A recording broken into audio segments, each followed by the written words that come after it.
Bismillahirrahmanirrahim. Thank you very much for providing me this opportunity to share my views on Pakistan-Russia ties in the multipolar world and opportunities and challenges. Before we start with the formal presentation and opening up the slides, I would go for some basic details. Ambassador Saab, he has set the ground for the discussion and deliberation. We know that during the Cold War, right after the creation of Pakistan, Soviet Union, then it was led by Russia at that time. It had a different camp, and Pakistan joined the Western camp because of the geostrategic and geopolitical interest at that particular time. Because of the Indian factor, where we see that India it emerged as an existential threat to Pakistan. Pakistan had to strengthen its security in terms of military hardware and economic stability as well.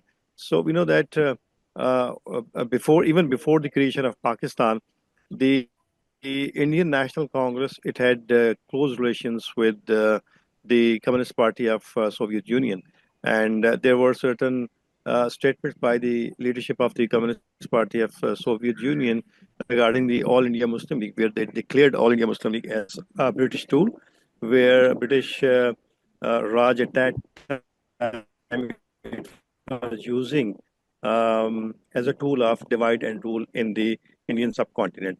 Therefore, when the Pakistan was created, Pakistan got independence, and the government at that time, having a close affiliation with the All India Muslim League, they had that those statements into their mind. So that was one of the major reasons that Pakistan joined or opted for the Western camp. But obviously, being student of international politics, we need to understand that the realist school of thought or the national interest they always supersede everything while we take the decision. So at that time, obviously, the Western world, America, and the hardware than the Russian camp or the Soviet camp. Therefore, it was in the end of the second thing was the Bretton Woods system that emerged right after the Second World War. For that purposes, Pakistan had to opt for the Western camp, and secondly and thirdly, the Soviet Union it had close relationship with the Indian government at that time. So these were the three major reasons, beside other small factors, which forced Pakistan to look towards the Western camp than towards the Soviet camp.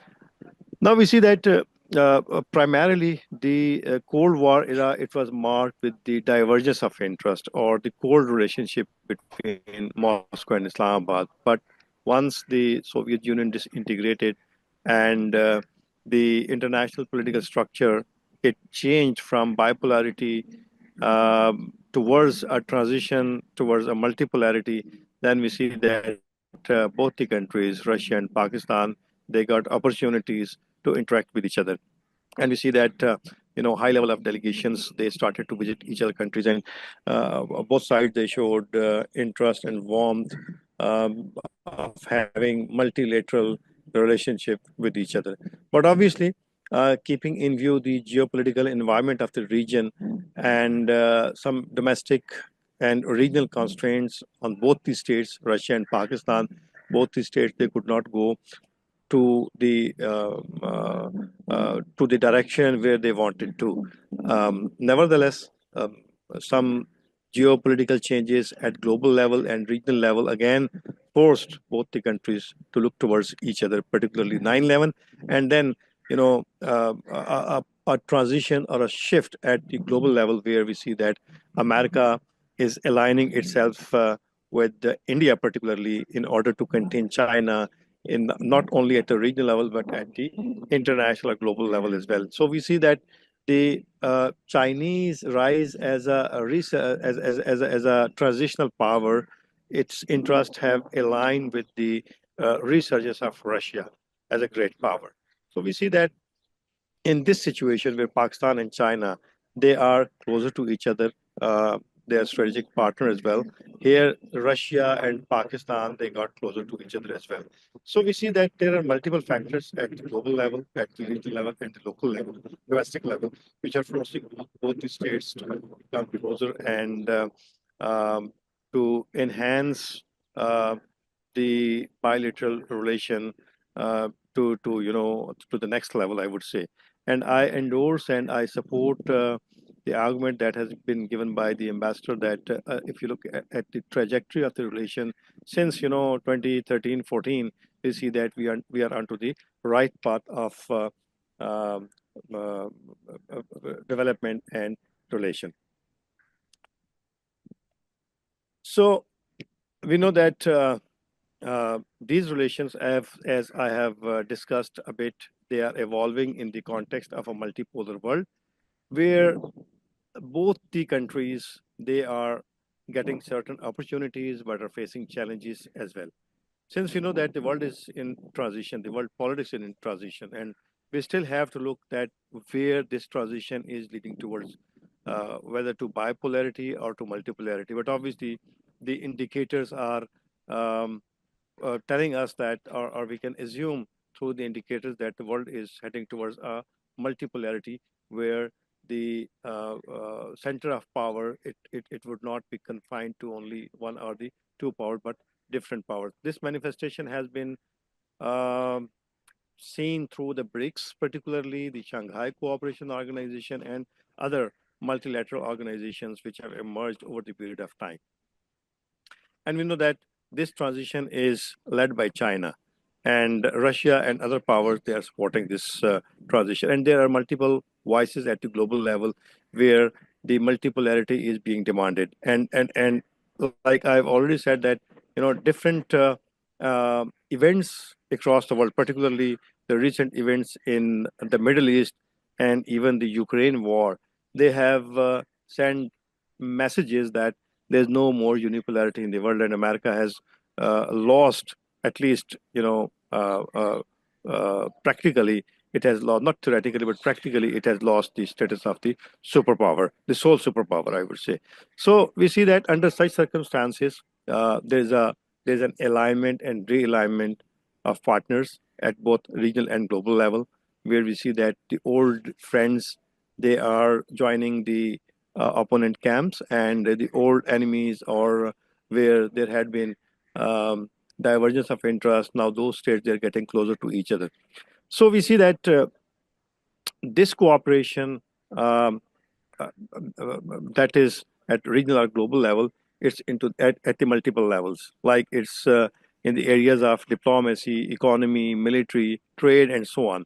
So this situation has given a room and opportunities for Pakistan and Russia to enhance their relations as well. These are certain um, realities which had been into practice before the during the Cold War, or before the independence or disintegration of the Soviet Union. I've discussed this, how Pakistan, it had engaged itself into the Western camp. And lastly, the Afghan war, actually, it was the turning point where we see that when the Soviet invaded Afghanistan, Pakistan joined. In fact, USA, the Western world, Arab world, and Pakistan joined their hand against the Soviet invasion into the Afghanistan, and ultimately Soviet Union disintegrated. But despite that opposition to each other, we see that after the disintegration of Soviet Union and Russia, emergence of Russia as an independent state, they the situation, it got improved. Initially, right after the independence, we see that bilateral visits, they took place. Even the foreign minister of both the countries, they also visited each other. But we see that a major regional and domestic, constraints, which forced us, forced Moscow and Islamabad um, to continue their relations um, gradually, slowly and gradually. One important thing was the Pakistan's um recognition of Taliban regime in Afghanistan. in 1996, which was opposed by Russia at that time. And there were certain other important developments in the region where we see that Russia and Pakistan, they had a kind of divergence of policy. Anyhow, the America and the U.S. Nuclear deal was one of the major reasons where we see that Pakistan and Russia, they got closer to each other. Uh, when India actually joined the American camp, and before that, we know the 9/11 happened, and in Pakistan and Russia, they got convergence of interest over the anti-terrorism and anti-extremist operations and policies, where there was a convergence of interest. So we see that the U.S. Indo-nuclear deal actually it was one of the major breakthrough where we see that both Pakistan and Russia and they got closer to each other. Then we see that the military cooperation it started, although it had been in practice even during the Cold War, where we see that during 1968 when Kosygin he visited Islamabad, there had been a small arms deal at that time as well. But major breakthrough again, it started in 2014 onwards, where we see that the Russian authorities they agreed to provide, they lifted the arm embargo on Pakistan that was put during the Cold War times, and henceforth we see that they started giving us hardware, particularly the gunship helicopters, and the joint military exercises they also started over. And the important development is that the Druzhba, the first 2016 Druzhba exercise, they were conducted in the Gilgit-Baltistan region of Pakistan. And we know that as per the Indian claims, the Gilgit-Baltistan region is a disputed region. So if the Russian military, it goes to a disputed region as per the Indian claims, it means Russia is accepting that part of Gilgit-Baltistan as part of Pakistan. So it means it was a kind of major breakthrough so far Pakistan's diplomacy toward Moscow is concerned. Pakistan's String gas pipeline is one of the major projects. We know Russia is rich in the energy, and it really wants to export its energy to alternative markets, particularly in the wake of Ukraine crisis, where we see that its energy transportation to the European market, it is at a halt. Therefore, the Pakistan stream gas pipeline is not only essential for Pakistan, but it is very, very important for the Russian policymakers as well. But again, we know there are certain domestic pressures, but at the same time, there are certain international pressures. That is why we see that this pipeline project is still in the doldrums. Karachi Steel Mills, the largest steel mills of Pakistan, it was established with the help of Soviet Union at that time, and Russia time and again it has given us green signal that it is going to help to rebuild and restart the steel mills of Pakistan at Karachi. So I think this is another important avenue where we can Russia and Pakistan, they can go and they can dig out opportunities and they can enhance their relations as well.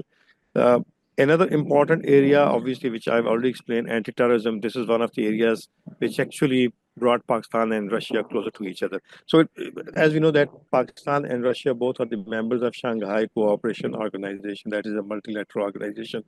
And under the SCO, there is one regional anti-terrorism structure that is based in Tashkent. And the important objective of that RATS is to share the intelligence so far the terrorist and extremist and counter-terrorism and counter-extremism policies by the states are concerned. So I think this is another area where we can explore. And obviously there are certain um, joint level, groups and um, uh, mechanisms where both the states they are collaborating and cooperating with each other. But obviously, we need to do something very, very pragmatic and practical in this particular context. Another important area is stability in Afghanistan. Again, we know that most of the scholars they declare and they rightly actually assess that instability in Afghanistan is the major drawback or major missing link between the connectivity of South and Central Asia. So,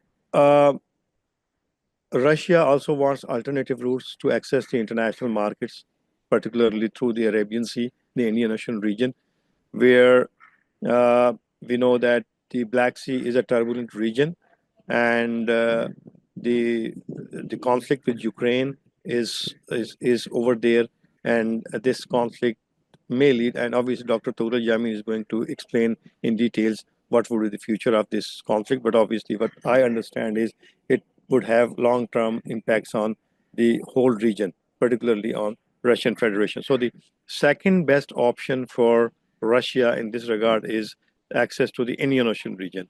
And again, the north-south corridor is one of their brainchild, but they are also focusing onto the alternatives, and they are well connected with the Central Asian railway and road networks. So once Afghanistan's stability is in it is achieved, and Pakistan and Afghanistan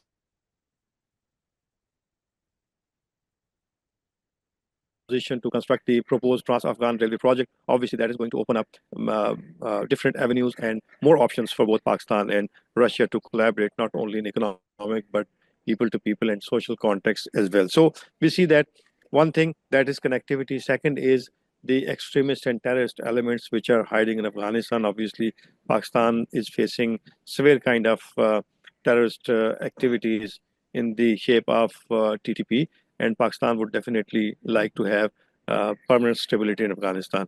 And good thing is Moscow is also very much interested. They have nominated their representative for Afghanistan as well. So we see that I have read some news that maybe Moscow is going to recognize Taliban maybe in near future. So let's see what happens. But stability in Afghanistan is one of the best opportunities for both the countries to collaborate and cooperate.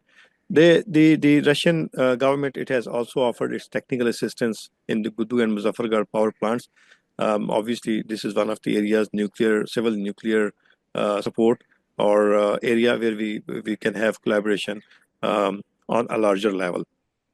So Pakistan has struck deal with Russia for the import of crude oil undiscounted price, but I think it should be a permanent feature.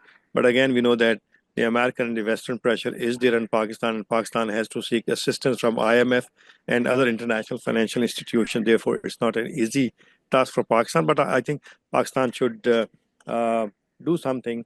If they are not going to get the maximum, but whatever they could, they should do it, and they should try to get it out of that.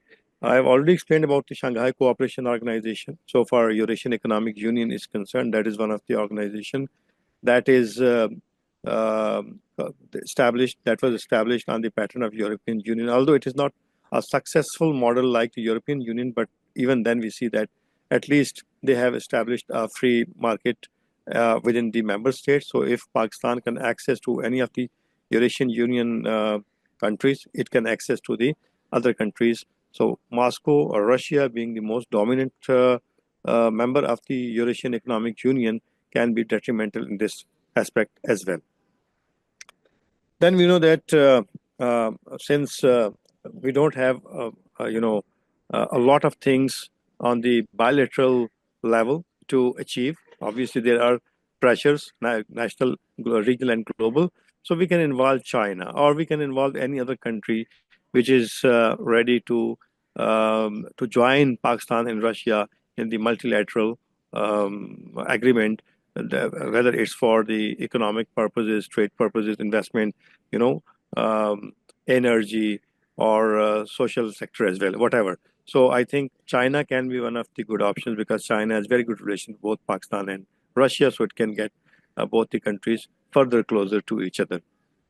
I have discussed about Trans-Afghan Railway Project and North-South Corridor, and BRI, obviously, three major, I would say, corridors of BRI. They pass through Russia, Central Asia, and Pakistan. So again, once these corridors they are materialized, there are chances that we are getting closer to each other.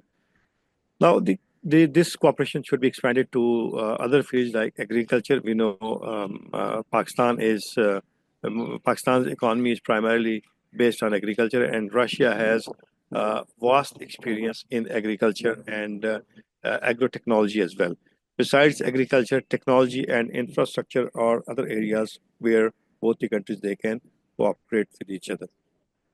However, there are certain challenges. The most important is the Indian factor, I would say, because if we come if Russia has to choose between Pakistan and India, obviously its interest primarily matches with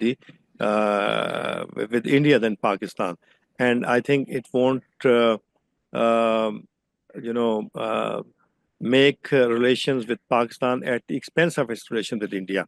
Although India is into the Western camp now, but again, India is a very important country so far the Indian Ocean region is concerned, and keeping in view the historical chronology and trajectory into mind, we see that Russia is Indian factor is one of the major factors so far Russian policy towards Pakistan is concerned.